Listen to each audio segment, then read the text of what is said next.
दोस्तों, जब हम अपने आसपास नजर दौड़ाते हैं तो देखते हैं कि बहुत से लोग ऐसे होते हैं जो दूसरों के मुकाबले कम टैलेंटेड होते हैं, लेकिन फिर भी ऐसे लोगों को कामयाबी ज्यादा मिलती है। बहुत बार ऐसा देखा गया है। लेकिन ऐसा होता क्यों है? इसके पीछे वजह क्या है? क्या उन लोगों की किस्मत हमसे अच्छी होती है या फिर भगवान ने उनका साथ दिया है? इस चीज के पीछे क्या वजह हो सकती है, जरा सोच कर देखो। दोस्तों, इसके पीछे सबसे बड़ा कारण होता है व्यक्ति का आलस। जी हां, जो व्यक्ति आलसी होता है वो व्यक्ति जिंदगी में कामयाब नहीं हो सकता, क्योंकि कामयाब होने के लिए सिर्फ हुनर नहीं चाहिए, बल्कि काम को करने का जज्बा भी चाहिए, जोश और हिम्मत होनी चाहिए। अगर आपने जोश और हिम्मत दिखाई तो आप कामयाब हो जाएंगे, लेकिन अगर आपने आलस दिखाया तो आपके अंदर कितना भी हुनर क्यों ना हो, वो किसी काम का नहीं रह जाता। जैसे हम जानते हैं ना, दीमक एक पेड़ को अंदर से किस तरह खोखला कर देती है। बाहर से पेड़ अच्छा दिखता है, लेकिन अंदर से वो पेड़ पूरी तरह से खोखला हो चुका होता है। उसी तरह से आलस होता है जो आदमी को अंदर से खोखला बना देता है। उसका जोश कम हो जाता है, उसकी स्फूर्ति मर जाती है। वो दिखने में कितना स्वस्थ दिखे, लेकिन अंदर से आलस ने उसको दीमक की तरह पूरी तरह से निचोड़ दिया है। दोस्तों, आज जो कहानी मैं आपको बताने वाला हूं, जो कहानी आपको सुनाने वाला हूं, उसमें आपको आलस्य के कुछ मुख्य कारण पता चलेंगे और आप अपने आप को आलस्य से हटाने के लिए कुछ उपाय जरूर कर पाएंगे। तो ऐसे उपायों को जानने के लिए इस वीडियो को पूरा देखें। कहानी की शुरुआत करते हैं। एक व्यक्ति बहुत आलसी था। वो महात्मा बुद्ध के पास जाता है और कहता है, बुद्ध, मैं अपने आलस से बहुत परेशान हूं। मैं बहुत आलसी हूं, इसलिए सब लोग मुझे मेरे आलस की वजह से ताना देते हैं। क्या आप मुझे कोई ऐसा रास्ता बता सकते हैं जिससे मेरा आलस दूर हो जाए?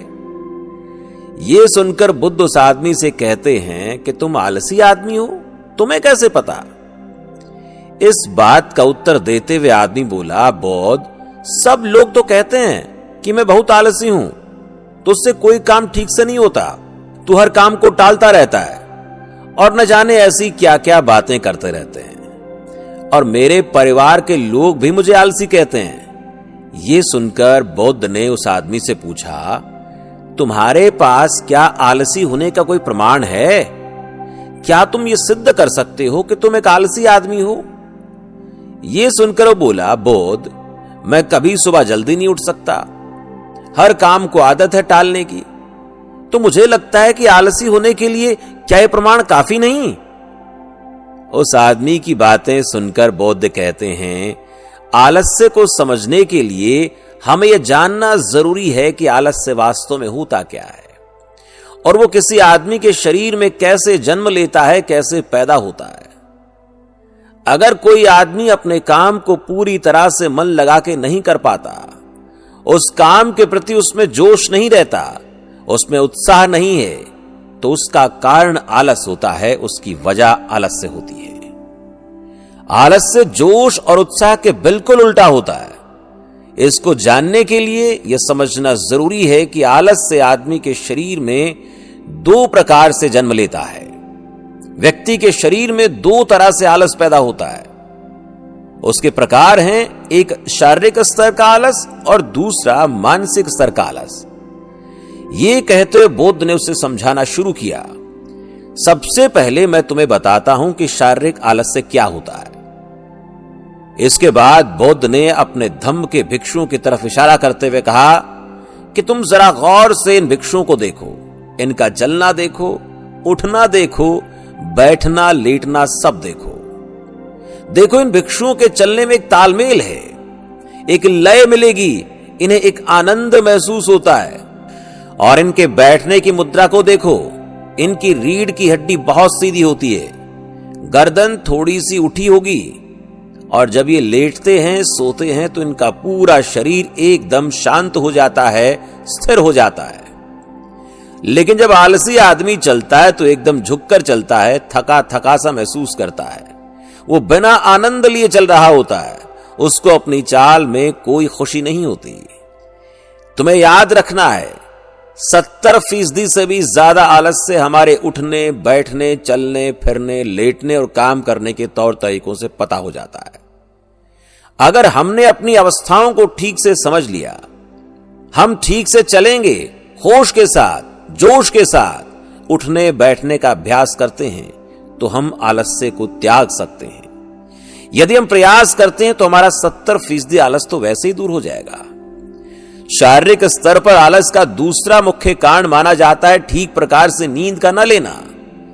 हमें पता ही नहीं होता हमें कितनी देर सोना है। याद रखो, एक मनुष्य के शरीर को सीमित समय की नींद लेनी चाहिए।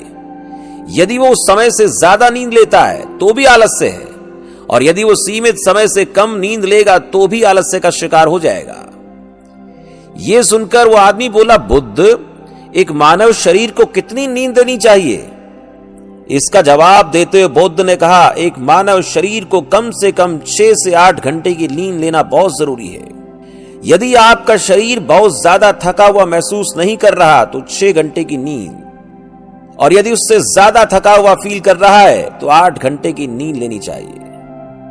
और इसके साथ साथ तुम्हें यह भी ख्याल रखना है कि सोने के लिए रात का समय ही निर्धारित किया है प्रकृति ने, कुदरत ने। कुछ लोग दिन में सोते रहते हैं, जिसके कारण धीरे धीरे आलस्य उनके शरीर में प्रविष्ट हो जाता है।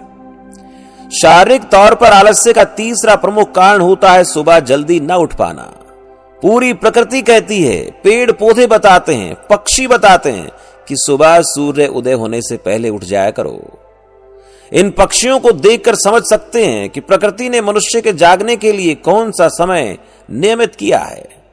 अगर हम सुबह जल्दी उठते हैं, सूर्य उदय होने से पहले उठते हैं, तो हमारे शरीर में एक ताजगी होती है, स्फूर्ति होती है, एक ऊर्जा होती है, और हम हर काम को मन लगाकर कर सकते हैं। ये बात सुनने के बाद आलसी आदमी ने कहा, बौद्ध, लेकिन मेरा काम ऐसा है जो मैं रात में कर पाता हूं, इसी वजह से मैं रात को सही समय पर सो नहीं पाता हूं और सुबह जल्दी नहीं उठ पाता हूं। तो जिन लोगों का काम रात में होता है, सुबह कैसे उठेंगे?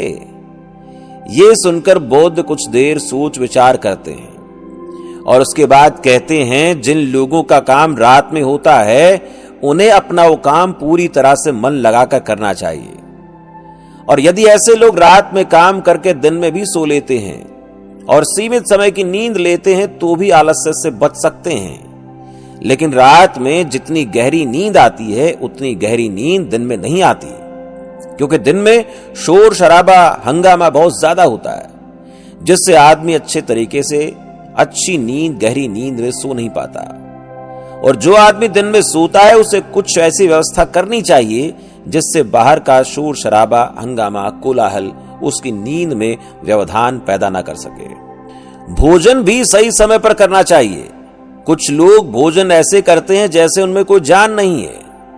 अब तुम ही सोचो, जिस खाने में जान नहीं है, भोजन करने का तरीका ठीक नहीं है, ऐसे खाने से हमें क्या मिलेगा?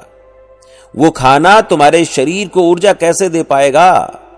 और अगर इंसान ऐसा खाना खाएगा तो उसका शरीर किसी भी काम को करने में सफल नहीं होगा। लोग असमय कुछ भी उल्टा सीधा खाते रहते हैं, मोटा हो जाता आदमी, और एक पतले इंसान के मुकाबले एक भारी शरीर वाले इंसान के शरीर में ज्यादा आलस होता है। इसलिए भोजन ऐसा करो जो प्रकृति से सीधा जुड़ा हुआ हो, जिसमें ऊर्जा होनी चाहिए। यह सुनकर उस आदमी ने कहा कि यह बौद्ध, शारीरिक तौर पर आलस्य को तो मैं समझ गया, लेकिन मानसिक स्तर पर आलस्य क्या होता है जरा वो बताएं। इसका उत्तर देते बुद्ध कहते हैं, इंसान को अपने जीवन में बहुत सारी नाकामियां मिलती हैं। जब वो नाकामयाब होता है, किसी काम को पूरा नहीं कर पाता है, तो उसका जोश, उत्साह अगले काम को करने के लिए ठंडा पड़ने लगता है। जब वो किसी नए काम को शुरू करता है तो उसका पिछला काम उसके मन को प्रभावित जरूर करता है। इसलिए नए काम को पूरे जोश और उत्साह के साथ पूरी तरीके से मन लगाकर नहीं कर पाता, और यह भी आलस्य का एक बड़ा कारण बन जाता है। इस वजह से वो नया काम पूरा नहीं हो पाता, क्योंकि उसमें उसका पूरा मन, पूरा जोश, उत्साह, ऊर्जा नहीं लगी हुई। इसलिए में समझना जरूरी है कि जो पिछला काम हमारा पूरा नहीं हो पाया, उससे भी हमें बहुत कुछ सीखना चाहिए। उससे हमें एक अनुभव मिलता है जो हम अपने नए काम में लगा सकते हैं। पिछले काम के प्रति नकारात्मक नजरिया रखने की बजाय सकारात्मक सोच रखें तो आलस्य हमारे मन में नहीं आएगा। मानसिक तौर पर आलस्य का दूसरा महत्वपूर्ण कारण होता है हमारे लक्ष्य का पूरी तरह से स्पष्ट न होना। यदि हमारा लक्ष्य पूरी तरह से स्पष्ट नहीं है तो भी आलस्य आएगा। हमें अपना लक्ष्य निर्धारित करना चाहिए कि हमें जाना कहां है, हमें करना क्या है, हम जिंदगी में क्या करने आए हैं। यदि हमारा लक्ष्य स्पष्ट नहीं होगा तो हम काम को बेहतरी से नहीं कर पाएंगे। हमारा लक्ष्य स्पष्ट न होना उसी प्रकार से संभव प्रतीत होता है जैसे अंधेरे में तीर चलाना।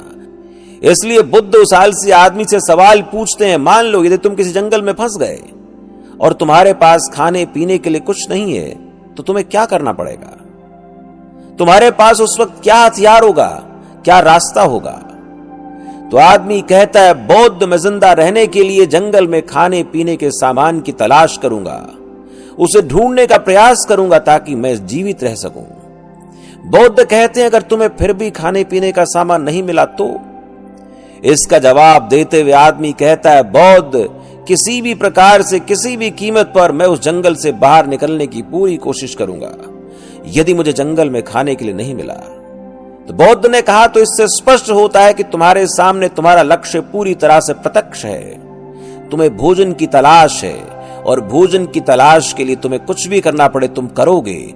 यदि तुम्हें जंगल से निकलना पड़े तो तुम निकलने का प्रयास करोगे। तुम्हारे शरीर में कोई आलस्य नहीं आएगा क्योंकि तुम्हें पता है तुम्हें उस वक्त खाना ढूंढना है। तुम्हारे लिए सबसे जरूरी वो है।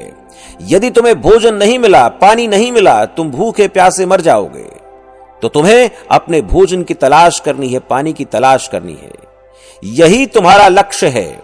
इसलिए तुम्हारे मन में कोई आलस्य नहीं आएगा क्योंकि आलस्य की वजह से तुम्हारा शरीर तुम्हारा साथ छोड़ सकता है यदि तुम्हें भोजन पानी नहीं मिला।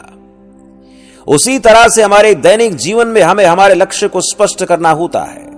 जो लक्ष्य स्पष्ट नहीं होता उसकी वजह से हमारे मन की ऊर्जा इधर उधर बिखरती रहती है।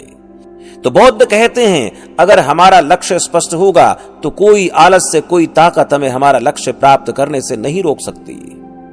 और इसी तरह अगर किसी काम को करने की हमारे मन में कोई ठोस वजह नहीं होती तो हम उस काम को यूं ही टालते रहते हैं।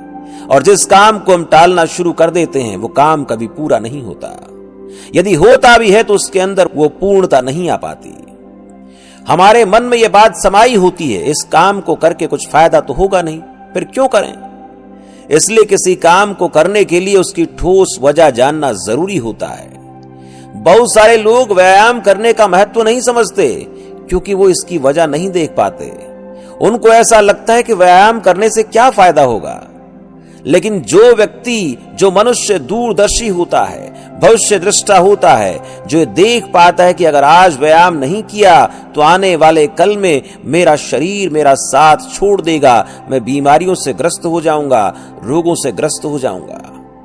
तो ऐसे आदमी के पास लक्ष्य स्पष्ट है। उसको पता है कि शरीर को स्वस्थ रखने के लिए आज व्यायाम करना पड़ेगा, कल तभी स्वस्थ शरीर रहेगा। यदि आज व्यायाम नहीं किया तो शरीर मजबूत नहीं होगा और एक समय आने पर यह धीरे धीरे ढलने लगेगा, कमजोर होने लगेगा। मानसिक तौर पर आलस्य का अगला मुख्य कारण बताते हुए बुद्ध कहते हैं, आलसी लोगों का साथ भी आलस्य का बड़ा कारण है। अक्सर कुछ लोग आलसी नहीं होते लेकिन उनके आसपास के लोगों के अंदर आलस्य भरा पड़ा होता है। अगर तुम्हारी संगति में आलसी लोग भरे हुए हैं तो तुम्हारे अंदर भी ये अवगुण आएगा। तुम्हारा मन काम करने से भागने लगेगा। आलस्य छुआछूत की बीमारी की तरह होता है।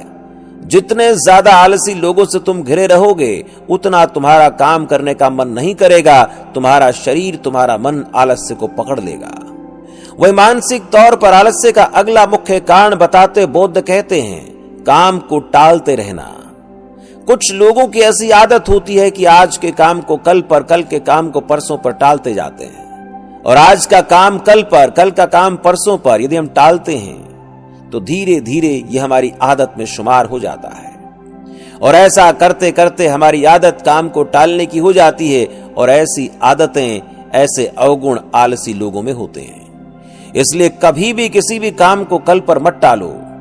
और आखिर में बौद्ध ने कहा, किसी भी काम को करने के लिए तुम्हारे पास उम्मीद होनी चाहिए, तुम्हारे अंदर जज्बा होना चाहिए, जोश होना चाहिए, उत्साह होना चाहिए। हर काम को नया समझ के करना चाहिए। जो काम नया समझकर करते हैं उस काम में ऊर्जा, उत्साह, जोश अपने आप आ जाता है। और इसके बाद बुद्ध भिक्षु ने आलसी आदमी से कहा, याद रखना, अगर तुम्हारे पास लक्ष्य स्पष्ट है, उस काम को करने की वजह ठोस है, तो दुनिया की कोई भी शक्ति तुम्हें उस काम को करने से नहीं रोक पाएगी। दोस्तों, जीवन में अगर कुछ हासिल करना है तो हमारे पास आज का समय है, इसी वक्त का समय है, अभी का समय है। ये कभी नहीं सोचना चाहिए कि कल आएगा। ये मानकर चलो कि हमें जीने के लिए परमात्मा ने, ईश्वर ने, प्रकृति ने, कुदरत ने सिर्फ 24 घंटे दिए हैं। यह समझ लेना चाहिए कि एक एक सेकंड मिलकर एक मिनट बनता है, एक एक मिनट मिलकर एक घंटा बनता है, और घंटे दर घंटे पूरा दिन बनता है, और एक एक दिन से पूरा साल बनता है। इसलिए अपने किसी भी सेकंड को बर्बाद मत करो, खराब मत करो, क्योंकि एक बार जो घड़ी, जो वक्त, जो समय बीत जाता है वो लौट कर वापस कभी नहीं आता। तो दोस्तों, कैसी लगी आपको हमारी कहानी, कमेंट सेक्शन में जरूर बताएं। उम्मीद करते हैं आपने इस कहानी से बहुत कुछ सीखा होगा। अगर आपको हमारा वीडियो अच्छा लगा, अपने दोस्तों में, मित्रजनों में इसको शेयर जरूर करना, और ऐसे लोगों को वीडियो जरूर भेजना जो आलस की पुड़िया हैं। उन्हें आलस से बाहर निकालने के लिए, जिंदगी में आगे बढ़ाने के लिए आपका यह काम उनके लिए बहुत कारगर सिद्ध हो सकता है।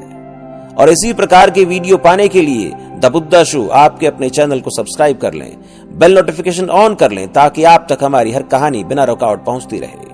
वीडियो पसंद आई तो वीडियो को लाइक करें, शेयर करें। तो चलिए मिलते हैं ऐसी एक और वीडियो के साथ। वीडियो देखने के लिए आपका बहुत बहुत धन्यवाद, आभार, प्रणाम, नमस्कार।